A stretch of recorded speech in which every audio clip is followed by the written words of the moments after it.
Dear finance professionals and students, welcome to podcast of Fca Deepak Rao, a practicing chartered accountant. Daily news and updates for 20th June 2024. Semiconductor companies in India are accelerating their focus on campus engagement and building up fresh talent even as the industry struggles with a lack of skilled professionals. Companies like Intel India, AMD, Applied Materials and Tesolve are teaming up students and employees to work on real-life projects, establishing labs in institutes like IIT Bombay, driving industry academia partnerships to conduct research in code design and AI training, and sponsoring students pursuing research. Automakers applying in the third edition of the Centre's flagship incentive scheme for electric vehicles will be liable to pay penalties in event of non-adherence with laid down localization norms. Companies certifying vehicles for subsidies under faster adoption and manufacturing of electric vehicles or FAME 3, scheduled to be announced in the upcoming budget, will have to undergo a techno-commercial audit twice a year to ascertain that they are meeting localization guidelines. In the event of irregularities, manufacturers would have to return claimed subsidies with interest at a rate of 3% higher than marginal cost of funds based lending rate or MCLR in penalties.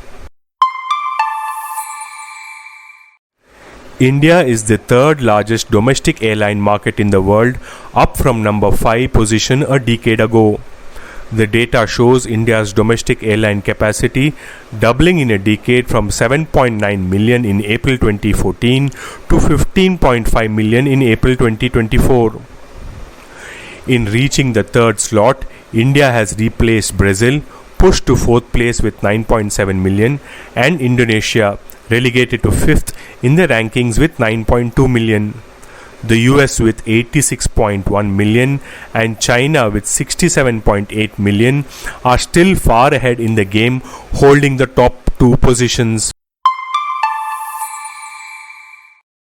Europe's rigorous sustainability rules appear set to take toll on India's exports.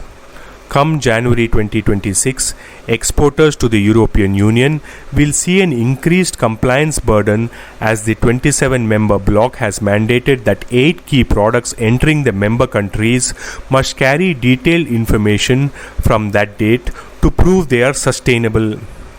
Exporters of iron and steel, aluminium, textiles, furniture, mattresses, tires, detergents, paints and lubricants will need to include QR code or barcode accessible information to show that their products meet the prescribed European sustainability standards.